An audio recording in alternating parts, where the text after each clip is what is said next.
Hello everyone, welcome to JEE classes. मेरा नाम है मोहित शर्मा और हम यहाँ कवर करेंगे बच्चों आज अनुप्रयुक्त भौतिकी का अपना सिलेबस। ठीक है, तो हम जो है इस क्लास के अंदर आज हमने लास्ट क्लास में बात करी थी कि जो आपके मूवमेंट ऑफ इनर्शिया यानी जड़त्व आघूर्ण के जो भी फार्मूले थे उनके बारे में हमने बात कर ली थी। ठीक है, तो हमने देखे थे, जैसे हमने बात करी थी किस किस की। एक तो हमने बात करी थी आपकी रॉड के बारे में कि रॉड का कितना होता है, ml²/12 होता है।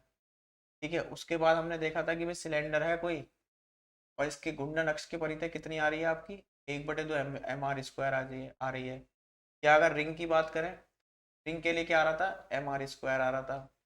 अगर किसी डिस्क का बात करें तो 1/2 mr² आ रहा था। इसके बारे में बात करें तो ये अलग अलग फार्मूले आपकी अलग अलग आकृति के लिए जो आ रहे थे। ठीक है, डिस्क का आ रहा था 1/2 mr², सर्कुलर रिंग का होता है mr², और आपका रॉड का होता है ml²/12, और सॉलिड सिलेंडर का लिए होता है 1/2 mr²। और यदि अगर आपका खोखला बेलन है, कैसा है, खोखला है, अगर खोखला बेलन है, अगर आपका खोखला आपका यहाँ पर खोखले का होता है आपका mr, खोखले का ज्यादा होता है कंपैरिजन टू सॉलिड। ये हमारा ठोस है, ये हमारा क्या है, ठोस। और ये क्या है, हमारा खोखला। खोखले का होता है क्या बच्चों, mr² होता है। ठीक है, तो ये फार्मूले हम देख रहे थे। देखो यहाँ पर अब क्या है कि मान लिया जैसा आपने रॉड का निकाला था, रॉड का इस पॉइंट के अबाउट जो निकाला था आपने, वो था हमारा कितना, ml²/2 आई। एल इसकी क्या है, लंबाई है, और इसकी क्या है, लंबाई, और एम है इसका द्रव्यमान। इस रॉड का द्रव्यमान कितना है आपका। ठीक है, तो एम द्रव्यमान हो गया और एल क्या हो गया, इसकी लंबाई हो गई। तो आई बराबर क्या हो गया, ml²/12 हो गया। लेकिन हमने जो निकाला था वो निकाला था इस घूर्णन अक्ष के पर। जो घूर्णन अक्ष थी हमारी, वो कौन सी थी, वो थी जहाँ पर इसका मास क्या होता है, सेंटर ऑफ मास, द्रव्यमान केंद्र काम करता है। लेकिन बाई चांस मान लिया अगर हमें इस एक्सिस के अबाउट, इस एक्स एक्स एक्सिस के अबाउट क्या निकालना हो, हमको क्या निकालना हो, उसका जड़त्व आघूर्ण निकालना हो। ठीक है, तो उसके लिए यहाँ पर क्या है आपका, मतलब कि किसी समांतर अक्ष के, कोई ऐसी अक्ष जो क्या है ए दूरी पर है, उसके उस पर आपको निकालना हो मूवमेंट जड़त्व आघूर्ण। तो उसके लिए दो परमें होती है यहाँ पर, जड़त्व आघूर्ण की परमें, जड़त्व आघूर्ण की परमें वो कौन कौन सी है, दो परमें होती हैं आपकी। पहली है आपकी समांतर अक्ष की परमें, समांतर अक्ष की परमें, अर्थात theorem of parallel axis, theorem of parallel axis. और दूसरी होती है हमारी कौन सी, लंब अक्ष की, लंबवत अक्ष की, लंबवत अक्ष की परमें। देखो जैसे मान लिया किसी, अगर हम बात करें किसी डिस्क की बात कर लेते हैं, के लिए हमने डिस्क ले ली जिसकी त्रिज्या कितनी, आर है, और जिसका डायमीटर डी है। त्रिज्या आर कर ली और डायमीटर क्या कर दिया। ठीक है, तो यहाँ पर क्या है, इस डिस्क के लिए अगर आप इस एक्सिस के अबाउट इसे घुमा, ये इसकी क्या हो जाएगी, घूर्णन, घूर्णन अक्ष के परिधि से क्या कर रहे हैं, घुमा रहे हैं। ठीक है, इसका जो मूवमेंट ऑफ इनर्शिया होता है वो तो हमें पता ही है, वो हमें पता है। तो ये हमारी क्या हो गई, घूर्णन अक्ष हो गई। इसे जेड मान लेते हैं। आई जेड हमको पता होता है किसका, डिस्क का, जो ज्यादा नहीं कम होता है 1/2 mr²। क्या होता है, डिस्क का क्या होता है, 1/2 mr², अपनी घूर्णन अक्ष के परिधि। लेकिन अगर हमें निकालना हो डायमीटर के परिधि, इसके व्यास के, अगर हमें आईडी ज्ञात करना हो, उस केस के लिए हम क्या यूज करते हैं, अगर आपको क्या करना हो, जैसे मान लिया आपको एक्स एक्सिस का पता है, वाई का पता है, और आपको कहाँ निकालना है, जेड का निकालना चाहते हो, जेड का निकालना चाहते हो और ये आपको पता है, तो उस केस में आपका क्या आएगा, लंबवत अक्ष की परमें काम आएगी। क्योंकि X X Y Y Z Z एक दूसरे से क्या होते हैं, तीनों ही एक दूसरे के क्या होते हैं, लंबवत होते हैं। तो लंबवत अक्ष की जो परमें होगी, यानी कि थ्योरम ऑफ पैरेलल एक्सिस, इसको बोलते हैं थ्योरम ऑफ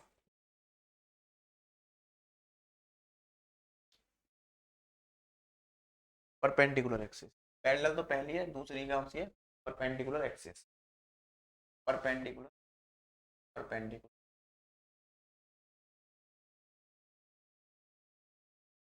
ठीक है, थ्योरम ऑफ परपेंडिकुलर एक्सिस। तो सबसे पहले बात करते हैं समांतर अक्ष की थ्योरम। समांतर अक्ष की थ्योरम क्या कहती है कि यदि आपको किसी भी एक्सिस के अबाउट, एक्सिस के अबाउट क्या है, आपको मोमेंट ऑफ इनर्शिया पता है और किसी और एक्सिस के अबाउट निकालना चाहते इसको एक्स एक्स मान, और आपने इसको कर देते हैं हम ए और बी, क्या कर देते हैं ए और बी। ठीक है, इस ए और बी के अबाउट आपको निकालना है, तो जो आई ए बी होगा, पॉइंट ऑफ इनर्शिया आप आई ए बी के अबाउट निकालना चाहते हो, तो इसमें क्या आई एक्स एक्स लिखो और उसमें जोड़ दो क्या, द्रव्यमान, और कितनी बीच की दूरी है, ये बीच की दूरी कितनी है ए, ठीक है, जो यहाँ तक का मोमेंट ऑफ इनर्शिया बैठ रहा है M A square, M R square होता है ना, एम ए स्क्वायर, द्रव्यमान किसका रॉड का, और बी को ऐड कर देंगे किसमें, जो आपके इसके घूर्णन अक्ष परित आ रहा था, तो आपको किसके अबाउट मिल जाएगा, आई ए बी के अबाउट क्या मिल जाएगा आपको, मोमेंट ऑफ इनर्शिया का मान मिल जाएगा। ठीक है ना, तो आई ए बी ये कहती है हमारी समांतर अक्ष की थ्योरम। तो समांतर अक्ष की थ्योरम के अकॉर्डिंग क्या है, यदि किसी पिंड का किसी अक्ष के परितः जड़त्व आघूर्ण उस पिंड के द्रव्यमान केंद्र में को जाने वाली समांतर अक्ष के परितः जड़त्वाघूर्ण तथा पिंड के द्रव्यमान में दोनों अक्षों के बीच की लंबवत दूरी के वर्ग के गुणनफल के योग के बराबर होता है। ठीक है, तो आई बराबर क्या है, आई एक्स एक्स प्लस का एम आर स्क्वायर, ये हमारा क्या हो जाएगा, समांतर एक्सिस थ्योरम हो जाएगा। इसको बोलते हैं हम समांतर एक्सिस थ्योरम। यदि हम दोबारा से इसी पे निकालना चाहते हैं तो ए का मान क्या कर देंगे, जीरो कर देंगे। ए अगर जीरो कर दोगे तो दोबारा आई ए बी को अगर हम शिफ्ट कर देंगे आई एक्स एक्स पर, अब आई ए बी को आप कहीं पे भी शिफ्ट कर लो, अगर यहाँ पर करते हो, अगर बीच में करते हो यहाँ पर कहीं, तो यहाँ पर भाई क्या हो जाएगा, बीच के लिए एक बाई टू, यहाँ पे क्या हो जाएगा ए बाई, यहाँ पे सिर्फ कितना चेंज आएगा, आई एक्स एक्स प्लस का एम ए बाई टू का ऐसे लिख, तो हमारा दोबारा से क्या आ जाएगा, हमारा यहाँ पर आई ए बी हमने यहाँ पे शिफ्ट कर दी, तो कहते हैं ए डैश या बी डैश, तो ए डैश बी डैश आपका यहाँ पे क्या आ जाएगा, दोबारा आ जाएगा। तो जहां पर भी आपको इस रॉड की किसी भी एक्सिस पे, चाहे इधर हो चाहे इधर हो, चाहे किसी भी एक्सिस पर अगर आपको जड़त्वाघूर्ण निकालना है, तो उसके लिए हम समांतरक्षी प्रमेय का इस्तेमाल करेंगे। बस यहाँ पे खेल किसका है कि बीच की दूरी देख लेना आप कितनी है, पी है या फिर सी या फिर डी है, एक्स वाई जेड कोई भी आपकी हो सकती है बीच की दूरी, समांतर एक्स की थ्योरम हमारी ये हो। ठीक है, अगली बात करेंगे हम लंब अक्ष की प्रमेय। लंब अक्ष की प्रमेय भी आसान है, अगर आपको मान लिया लंब अक्षी प्रमेय कहती है अगर आपके पास आई एक्स एक्स है और अगर आई वाई वाई है अगर आपके पास, तो अगर आपको आई जेड जेड निकालना है तो दोनों क्या कर दो, बस आप डायरेक्ट ऐड कर दो, तो सिंपल है, आई जेड जेड बराबर हो जाएगा तुम्हारा क्या, आई एक्स एक्स प्लस आई वाई वाई। जैसे मान लिया आपको यहाँ डायमीटर के अबाउट निकालना है, तो जो डायमीटर होगा, जो ये व्यास होगा, और यहाँ पर भी व्यास होगा, ये भी व्यास होगा और ये भी व्यास होगा, तो I D plus I D, एक को मान लिया हमने एक्स, ये मान लेते हैं हम कैसे, एक डिस्क लेते हैं, ये हमारा हो गया एक्स एक्सिस, ये हमने कर दिया वाई वाई। ठीक है, I X X I Y Y, ये दोनों ही क्या होंगे, बराबर होंगे डायमीटर, सिर्फ दिखाने के लिए थोड़ा सा बड़ा छोटा कर दिया। ठीक है, लेकिन जो इसका आई जेड होगा, जिस एक्सिस के अबाउट ये रोटेट करेगी, उसे निकालना है, तो वो हमारा जाएगा क्या यहाँ पर, आई जेड। आई जेड हमने निकाला था, जो घूर्णन एक्सिस डिस्क के लिए क्या आ रहा था, एक बटे दो एम आर स्क्वायर, क्या आ रहा था, एक बटे दो एम आर स्क्वायर, और आई डी क्या हो जाएगा, two I M R square. इसका था आपका रिंग के बारे में, हम बात कर रहे हैं रिंग का, रिंग का आ गया एम आर स्क्वायर, तो आई डी बराबर क्या हो जाएगा यहाँ पर, एक बटे दो एम आर स्क्वायर यहाँ पर आ जाता है इस तरीके से। ठीक है, तो ये हमने बात करी किसकी, छल्ले की, यानी कि रिंग की।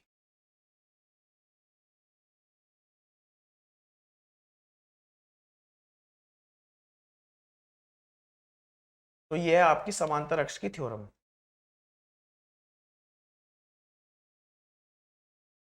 तो मान लिया अगर हम समांतर अक्ष की थ्योरम के लिए दोबारा निकालें यहाँ पर, तो आई ए बी जो आएगा आपका, आई ए बी वो क्या हो जाएगा, आई एक्स एक्स कितना था आपका, M L square by twelve था, M L square by twelve plus का मास एम है, और बीच की दूरी कितनी, जब शुरुआत में ली थी ये ए थी, एल की आधी की नीचे, एल की कितनी हो जाएगी आधी, तो एल बाई टू रख देंगे यहाँ पर, एल बाई टू का whole square, L by two का होल स्क्वायर हो जाएगा, तो आई ए बी बराबर क्या हो जाएगा, M L square by twelve plus का M L square by four, LCM आ जाएगा twelve, M L square plus का चार, थ्री एम एल स्क्वायर, और तीन और एक चार, चार M L square by twelve. तो यहाँ पर सॉल्व करने के बाद क्या आ जाएगा, आई ए बी बराबर आ जाएगा आपका, चार एकम चार, चार तिया बारह, यानी एक बटे तीन एम एल स्क्वायर, इसको ऐसे लिख लो M L square by three, M L square by three आ जाएगा तुम्हारा रॉड का जब हमने किस एक्सिस के अबाउट निकाला, इस एक्सिस के अबाउट निकाला, ठीक है।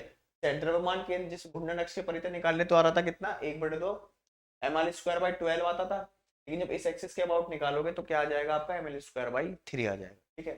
तो ये बात हुई किसकी, आपकी दोनों ही थ्योरम के बारे में, जो जड़त्व आघूर्ण से संबंधित एक समांतर अक्ष की परम है और एक आपकी लंब अक्ष की परम है,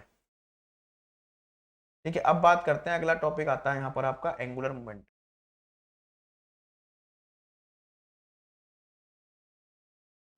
तो ये दोनों थ्योरम जो है एग्जाम पॉइंट ऑफ व्यू से इंपॉर्टेंट है। समझ में आ गई होंगी आपको कि भाई जो हमारी लंब अक्ष की परम है उसमें तो आई जेड जेड बराबर क्या होगा, आई एक्स एक्स प्लस आई वाई वाई होगा, और जो हमारा समांतर अक्ष की परम है उसमें हम क्या कर देते हैं, अगर हमको किसी भी एक्सिस के अबाउट, किसी भी समांतर अक्ष के परितः क्या निकालना है, जड़त्वाघूर्ण निकालना है, तो उसके द्रव्यमान केंद्र के जो भी आपका जड़त्वाघूर्ण था उसमें जोड़ देते हैं उनके बीच की दूरी का स्क्वायर गुणा द्रव्यमान। अब बात करते हैं कोणीय संवेग की। कोणीय संवेग,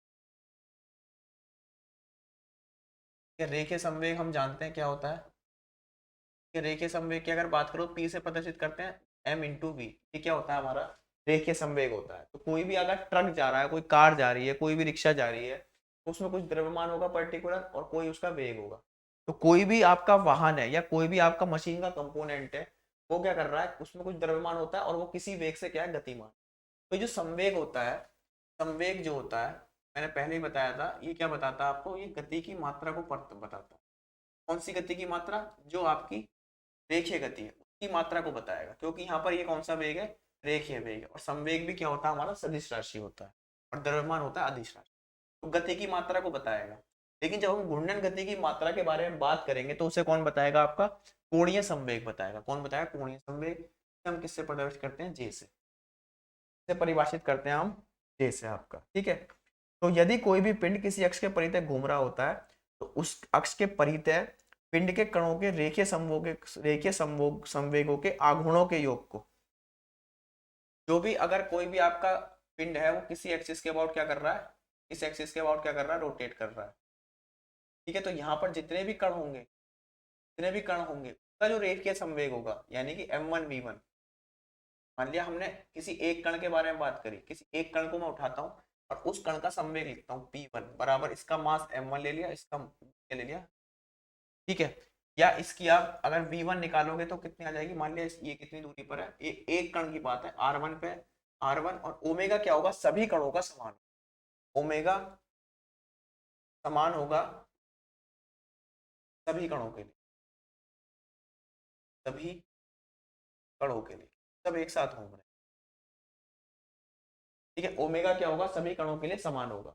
तो हम कह सकते हैं जो रेखीय वेग होगा v1 r1 इंटू ओमेगा होगा, किसी भी एक कण के अगर बारे में बात करते हैं, ठीक है। तो v1 बराबर क्या हो गया आपका, r1 इंटू ओमेगा होगी, सही है। अब हमें निकालना है जो रेखीय संवेग है, वो रेखीय संवेग कितना बैठेगा, p1 m1, v1 का मान रख देंगे r1 इंटू। तो यहां तक आपको कोई दिक्कत आई तो बताओ। तो क्या हो गया हमारा रेखीय संवेग, क्या आ गया, m1 r1 इंटू ओमेगा, ये क्या आ गया, किसी एक कण का आ गया m1 r1 इंटू ओमेगा। अब अगर हमें और कणों का पता करना हो तो क्या करेंगे, m1 रेखीय संवेग आ गया हमारा कितना, m1 r1 ओमेगा, ठीक है।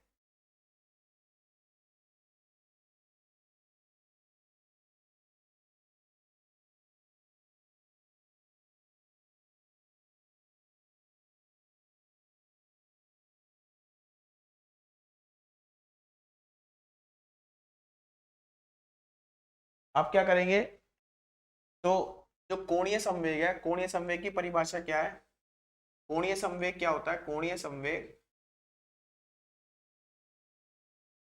कोणीय संवेग क्या है, सभी कणों के,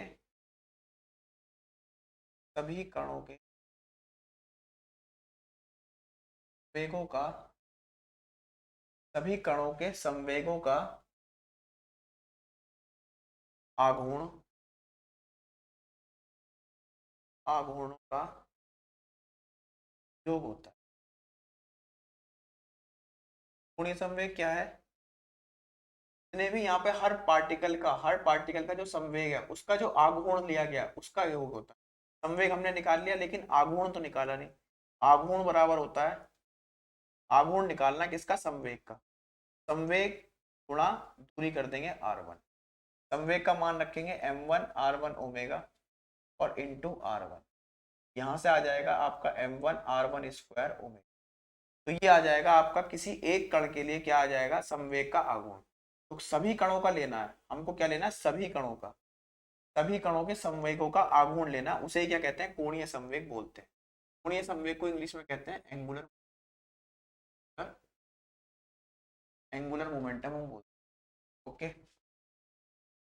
तो यहां तक एक बार दोबारा देखो आप इसे, कि हमारा जो है कोणीय संवेग क्या है, घूर्णन अक्ष के परितः घूमते हुए किसी भी पिंड या वस्तु के प्रत्येक कण का संवेग, हर कण का जो संवेग लेंगे उसका जो आघूर्ण होगा, उन आघूर्णों का जो योग है, जोड़ है, यानी कि सबको जोड़ दोगे अगर हर पार्टिकल का, वो क्या कहलाएगा, आपका कोणीय संवेग। ठीक है, हर पार्टिकल। तो पहले के लिए लिखा है अभी ये, दूसरे के लिए लिखेंगे तो क्या आ जाएगा, दूसरे के लिए भी ऐसे आएगा। तो J बराबर क्या हो जाएगा, J, अब हम J को डिफाइन कर रहे हैं, ये क्या है, सभी कणों के संवेगों का आघूर्णों का योग है। तो पहले का आ गया, ठीक है, दूसरे का लिखेंगे, तीसरे का भी लिख देंगे, m4 r4 का स्क्वायर, सभी कणों के लिए लिख दिया। ठीक है, तो J बराबर क्या हो जाएगा, ओमेगा तो कॉमन आ रहा है सामने, और बचेगा क्या, m1 r1 स्क्वायर प्लस का m2 r2 प्लस का m3 r3 का स्क्वायर r4 का स्क्वायर प्लस, ये क्या है, ये सबमिशन है किसका, एम आर स्क्वायर, क्या है, सबमिशन कहता है सभी एम आर स्क्वायरों का जोड़ गुणा ओमेगा बराबर क्या है, जी, जे बराबर हो जाएगा ओमेगा, तो कहते हैं हम आई, क्या कहते हैं, आई। फाइनली जो जे बराबर आ जाएगा वो क्या हो जाएगा, आई इंटू, जे क्या हो जाएगा, आई इंटू। ठीक है, तो कोणीय संवेग आपका क्या हो जाएगा, आई इंटू ओमेगा, यानी कि जड़त्व आघूर्ण और कोणीय संवेग के गुणनफल को क्या बोलते हैं, कोणीय संवेग बोलते हैं।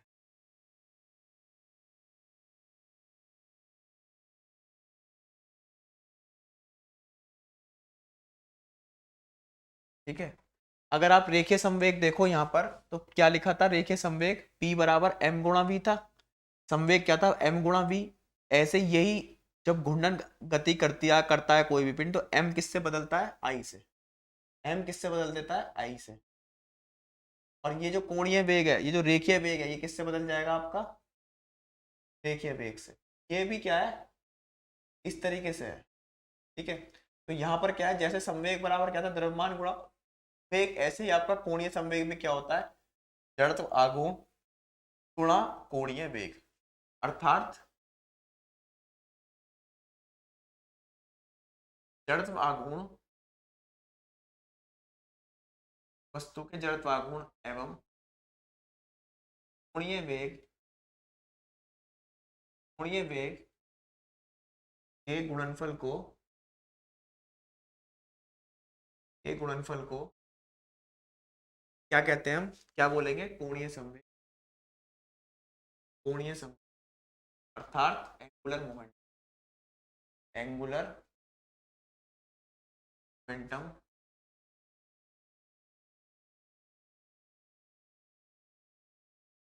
क्या कहते हैं उसे, एंगुलर मोमेंटम हम कहते हैं।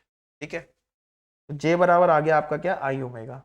यूनिट की बात करते हैं, इसकी यूनिट क्या बैठेगी, जे बराबर आई क्या है, मोमेंट ऑफ इनर्शिया, इसकी क्या होती है, इसे लिखते हैं M R square into M की किलोग्राम,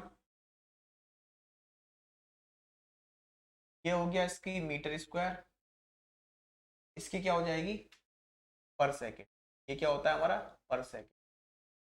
ठीक है, तो किलोग्राम मीटर स्क्वायर पर रेडियन पर सेकेंड होती है, लिखेंगे हम क्या, पर सेकेंड। या इसकी यूनिट एक और होती है, जूल पर सेकेंड, एक और होती है जूल पर सेकेंड, दोनों याद रखना। ये इसकी यूनिट होगी। वीमा क्या हो जाएगी, M L square T, M L square T, ये इसकी हो जाएगी वीमा। किलोग्राम मीटर स्क्वायर प्रति सेकंड, जूल, जूल सेकंड है, सॉरी जूल प्रति सेकंड नहीं, जूल सेकंड, जूल सेकेंड होगा, और v में आ जाएगी ml2t माइनस वन। ठीक है, और कोणीय संवेग आपकी क्या है, राशि कौन सी है, सदिश राशि है। ये कैसी राशि है आपकी, ये कैसी राशि है हमारी, ठीक है। तो ये बात हुई हमारी किसकी, कोणीय संवेग की। अब हम अगर बात करें तो हम जानते हैं, देखो यहाँ पर अगली जो बात आती है आपकी, हमने एक फार्मूला भी देखा था, टाउ बराबर आई अल्फा। टाउ बराबर आई अल्फा हमने देखा था एक फार्मूला, कि आघूर्ण और आपका जड़त्वाघूर्ण में क्या संबंध तो टाउ बराबर क्या होता है आपका, आई अल्फा। टाउ बराबर क्या होता है, आघूर्ण का बात करें तो होता है आई इन, और अल्फा कैसे परिभाषित है, ये आपका कोणीय त्वरण। कोणीय त्वरण को क्या बोलते हैं हम, कोणीय त्वरण को बोलते हैं कि जो भी आपका कोणीय वेग परिवर्तन की दर है ना समय के सापेक्ष, उसको क्या बोला जाता है, कोणीय त्वरण बोला जाता है। कोणीय त्वरण का मतलब है कि कोई भी कितने समय अंतराल में कितना तेजी से कोणीय वेग अचीव करेगा। जैसे आपका क्या होता है, कोई भी कार लो, जैसे टेस्ला कार है, तो वो क्या है आपका इलेक्ट्रिक व्हीकल, उसमें क्या है जो पहिया है आपका, या कोई भी आईसी इंजन है उसका पहिया है, बाइक का पहिया है, तो वो कितने समय अंतराल में कितनी तेजी से स्पीड पकड़ता है, तो कितनी तेजी से घूमता है, तो क्या बोलते हैं कोणीय। अल्फा क्या हो गया, D omega by D T, उसका मान यहाँ रखेंगे ऊपर, स्टार्ट आपको यहाँ से करना है, टाउ बराबर आई अल्फा।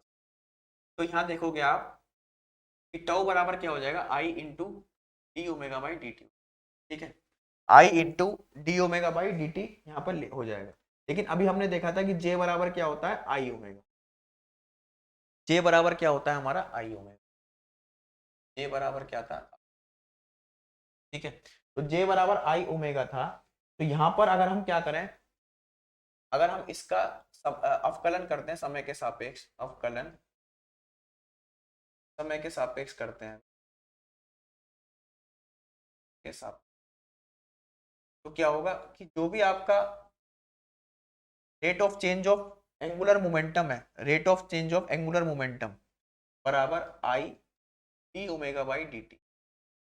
यही चीज जो है कहाँ लिखी हुई है, ये लिखी, इसका मान क्या आ रहा है, आग के बराबर आ रहा है आग। तो हम क्या कह सकते हैं कि जो भी आपका ये क्या है, हमारा कोणीय संवेग है, ये क्या है, कोणीय संवेग, कोणीय संवेग है ये, और उसमें क्या हो रहा है, परिवर्तन, कोणीय संवेग परिवर्तन की समय दर, समय दर के बराबर होता है, समय दर का मान, समय दर का मान आघूर्ण के बराबर होता है, के बराबर होता है, आघूर्ण बराबर होता है, आघूर्ण के बराबर, अर्थात जो वेग परिवर्तन की दर है वो क्या है, त्वरण है। लेकिन जो कोणीय संवेग परिवर्तन की दर है वो क्या होती है आपकी, किसी भी पिंड के कोणीय संवेग की परिवर्तन की दर उस पिंड पर लगा हुआ जो बाह्य बलागुण है उसके बराबर होती है, बाह्य बलागुण के क्या होती है, बराबर होती है। यहाँ पे आप करेक्ट कर लेना थोड़ा सा, समान बाह्य बलागुण, बाह्य बलागुण के बराबर होती है, यानी कि टाउ बराबर क्या आ गया हमारा, ये हमारा क्या है, कोणीय संवेग परिवर्तन की दर। ये क्या कहलाता है, कोणीय संवेग परिवर्तन की दर। अब आते हैं हम, ये जो आपका कोणीय संवेग होता है ये क्या रहता है, संरक्षित रहता है। कोणीय संवेग क्या है हमारा, ये हमेशा संरक्षित रहता है, कभी भी ये नष्ट नहीं होता। संरक्षित का मतलब क्या है कि जैसे कोई भी अगर आप देखो तो ऐसी संवेग संरक्षण का नियम होता है। संवेग संरक्षण का नियम क्या है, m1v1 प्लस m2u2 बराबर m1v1 प्लस m2v।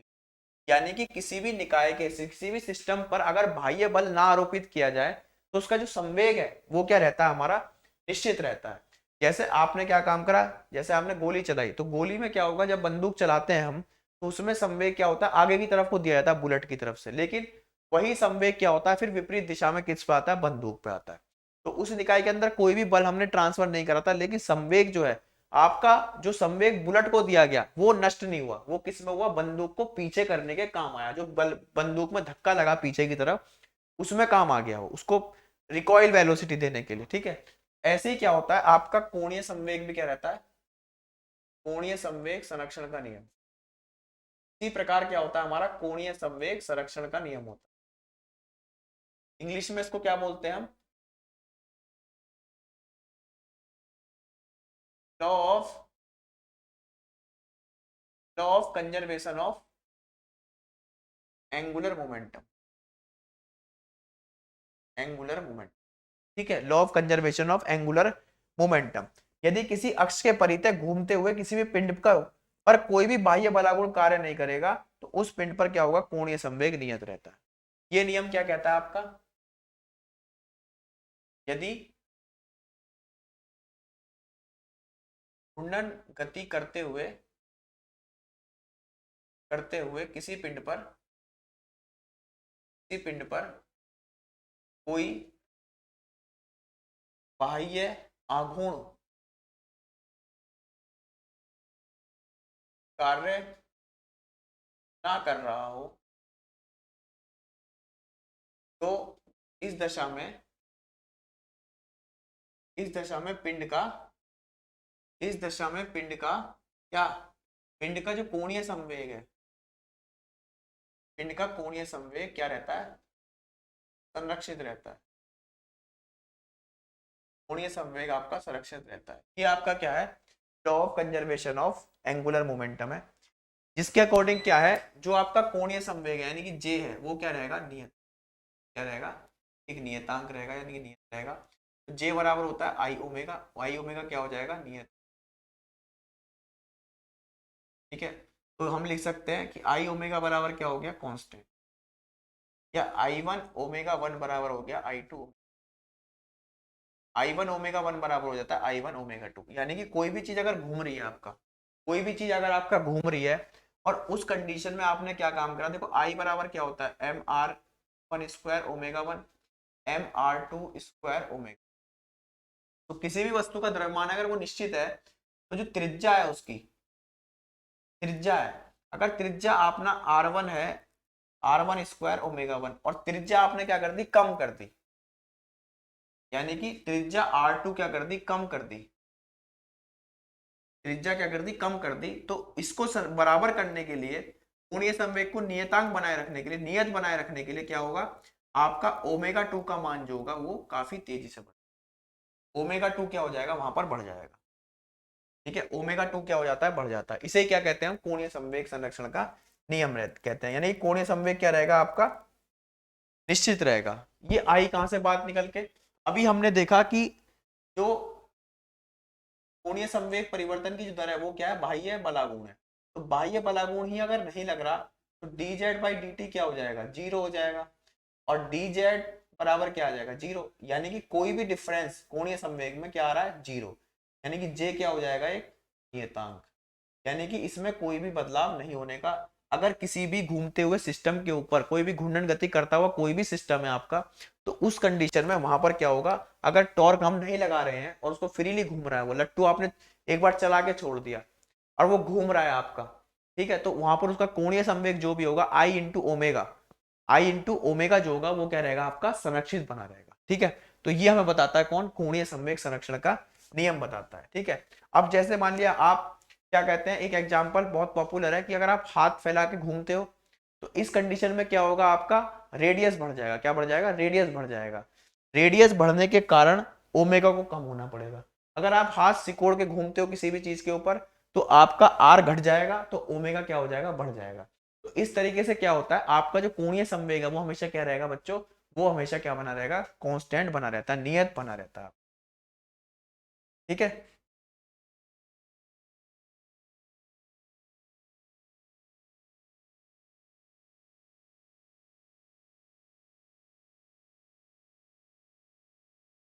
तो जैसे कोई भी इसमें एक एग्जांपल और आता है, जैसे आप क्या करते हो, मान लिया स्विमिंग ओलंपिक का जब ओलंपिक होता है तो स्विमर जब कूदता है ऊपर से, तो जब कूदता डाइव करा उसने, तो जब ऊपर से कूदा कोई भी, तो मतलब इस प्लेटफॉर्म से कूदा वो नीचे की तरफ को, तो जब नीचे की तरफ को कूदता है और अगर वो अपने आप को इस तरह से घुमा लेता है, मतलब इस तरह से रोल कर लेता है अपने आप को, तो क्या होगा? उसके ओमेगा क्या होंगे? वो काफी ज्यादा बढ़ जाते हैं। इस केस में ओमेगा क्या रहता है? उसका कम रहता है, क्योंकि त्रिज्या यहाँ पे क्या कर दी उनने? बहुत कम कर दी। कुल मिला के बात यह है कि अगर त्रिज्या कम करोगे आप यानी कि अपने मास को कम से कम रेडियस में लाने की कोशिश कर पाओगे तो वहां पर उसका क्या होगा, ओमेगा बढ़ जाएगा। और अगर त्रिज्या आप ज्यादा ले रहे हो, द्रव्यमान आपका बहुत दूर दूर है, उसमें ओमेगा क्या हो जाएगा आपका, कम हो जाएगा, कोणीय वेग क्या होगा आपका, कम आपको वहां पे मिलेगा। ठीक है, लेकिन कंडीशन क्या है कि उसके ऊपर फिर क्या है, कोई भी बाह्य आघूर्ण कार्य नहीं करना चाहिए, कोई भी टॉर्क वहां पर अप्लाई नहीं होना चाहिए किसी भी पिंड के लिए। ठीक है, अब बात करते हैं घूर्णन गतिज ऊर्जा की।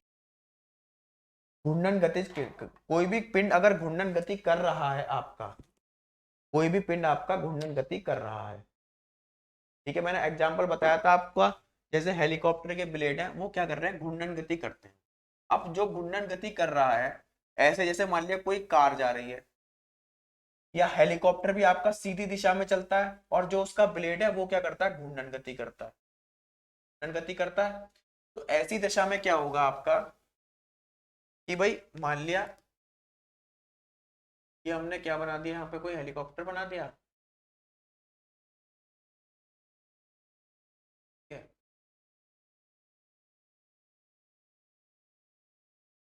तो इसमें क्या है कि जो तुम्हारा ये जो ब्लेड है ये क्या करता है, ये तो घूर्णन गति करता है, क्या घूर्णन। लेकिन जब ये क्या करेगा, जब तुम्हारा ये क्या होगा, आगे की तरफ को चलेगा, उड़ने के बाद हेलीकॉप्टर उड़ गया, अब ये आ गया हवा में, ठीक है, जब ये एक बार हवा में आ जाता है तो ये क्या करेगा, जब आगे की तरफ को बढ़ेगा यहाँ पर, ठीक है, आगे की तरफ को बढ़ेगा, तो ऐसी दिशा में क्या होगा, हमारा जो काइनेटिक एनर्जी होगी वो क्या होगी, इसकी 1/2 mv। इसकी काइनेटिक एनर्जी कैसे लिखी जाएगी, 1/2 mv² से। लेकिन जो ये आपका ब्लेड घूम रहा है, इसमें जो घूर्णन गति है उसकी गतिज ऊर्जा कैसे लिखेगी, वो लिखी जाएगी जड़त्वाघूर्ण के हिसाब से। तो वहां गतिज ऊर्जा क्या हो जाती है आपकी, 1/2। मैंने आपको बताया था कि मास किससे बदल जाएगा आपका, आई से, और वी किससे बदल देते हैं हम, किसको, ओमेगा से। तो ये आ जाएगा कितना, 1/2 I ओमेगा²। अब ये आता कैसे है, ये संबंध आता कैसे है, इस संबंध से देखो, रेखीय गति को, रेखीय गति से किस तरीके से घूर्णन गति के हम, घूर्णन गति के फार्मूले निकालते हैं। तो हम जानते हैं कि v बराबर क्या होता है, r इंटू, किसी एक कण के लिए बात करेंगे तो v1 r1 ओमेगा, इस ब्लेड के किसी भी एक कण के लिए बात करेंगे तो v1 बराबर हो जाएगा r1 इंटू ओमेगा। किसी एक कण की बात कर रहे हैं, ये कण नंबर 1 ले लिया, ठीक है, तो कण का जो रेखीय वेग है, कण का रेखीय वेग क्या क्या आ गया, v1 बराबर r1 ओमेगा, और इसकी गतिज ऊर्जा, कण की ही गतिज ऊर्जा लेंगे, कण की गतिज ऊर्जा हो जाएगी 1/2 m1v1 का स्क्वायर, या बराबर हो जाएगी m1 v1 है r1 स्क्वायर ओमेगा² हो जाएगी। अब ऐसे ही क्या है कि सभी कणों की जो गतिज ऊर्जा होगी, रेखीय गतिज ऊर्जा जो आएगी, उनको अगर हम जोड़ेंगे तो वो किसके बराबर होगी, सभी कणों की गतिज ऊर्जाओं के योग के बराबर होगी, क्योंकि ऊर्जा क्या है, ऊर्जा तो समान रहनी है, ऊर्जा क्या रहनी है, समान रहनी है। तो जो आपकी टोटल घूर्णन गतिज ऊर्जा कहलाएगी, टोटल घूर्णन गतिज ऊर्जा कहलाएगी, गतिज ऊर्जा वो क्या होगी, हर कण की, प्रत्येक कण की लोगे आप, प्रत्येक कण की लोगे ना, इस कण की भी लोगे, इस कण की, इस कण की, इस कण की, सारे कणों की लोगे, और सबकी रेडियस क्या है, अलग अलग है, 1/2 m1 r1 लेकिन ओमेगा क्या है, कोणीय वेग सबका समान है, कोणीय वेग सबका समान।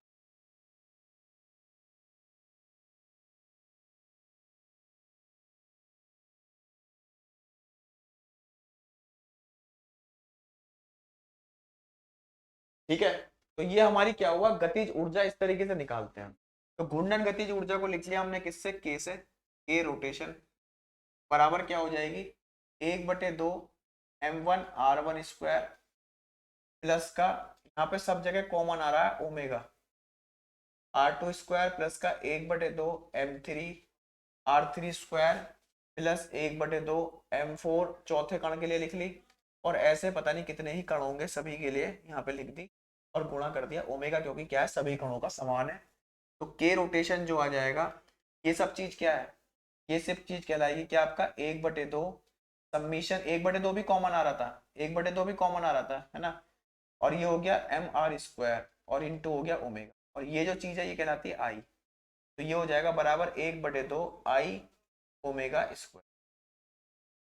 1/2 I ओमेगा स्क्वायर। तो हमारी घूर्णन गतिज ऊर्जा क्या कहलाएगी, 1/2 I ओमेगा स्क्वायर। जितना कोणीय वेग बढ़ेगा, हल्का सा भी बढ़ेगा, तो घूर्णन गतिज ऊर्जा बहुत तेजी से बढ़ेगी। और जड़त्व आघूर्ण जितना ज्यादा ले तो गतिज ऊर्जा भी उसके पास क्या होगी, उतनी ही ज्यादा उसके अंदर संचित होगी। तो यही कारण है कि हम क्या करते हैं, जो हमारे बाइक के टायर्स होते हैं उनका द्रव्यमान बाहर की तरफ को डालते हैं, ताकि उसमें ज्यादा जड़त्वाघूर्ण की वजह से ज्यादा गतिज ऊर्जा संचित हो। और अगर हम उसमें साइकिल में पेडल मारना बंद भी कर देते हैं, या हम क्लच दबा लेते हैं बाइक का चलते हुए, तो बाइक हमारी काफी 100-200 मीटर तक अपने आप ही चलती हुई चली जाती है।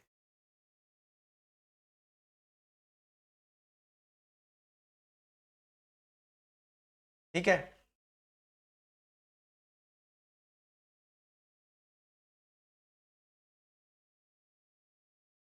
ठीक है, तो अभी इस क्लास में हम रखते हैं यहीं तक ही, और नेक्स्ट क्लास के अंदर हम बात करेंगे कि जो घूर्णन गतिज ऊर्जा है, अगर कोई भी ऑब्जेक्ट आपका स्लैंट इंक्लाइंड प्लेन पर गिर रहा है नीचे, तो उसकी जो ट्रांसलेशनल काइनेटिक एनर्जी और रोटेशनल काइनेटिक एनर्जी है, तो टोटल काइनेटिक एनर्जी किस तरह से कैलकुलेट करते हैं, वो बात करेंगे अपने नेक्स्ट लेक्चर में। आई होप कि आपको ये वाली जो क्लास है इसका कॉन्सेप्ट क्लियर हुआ होगा।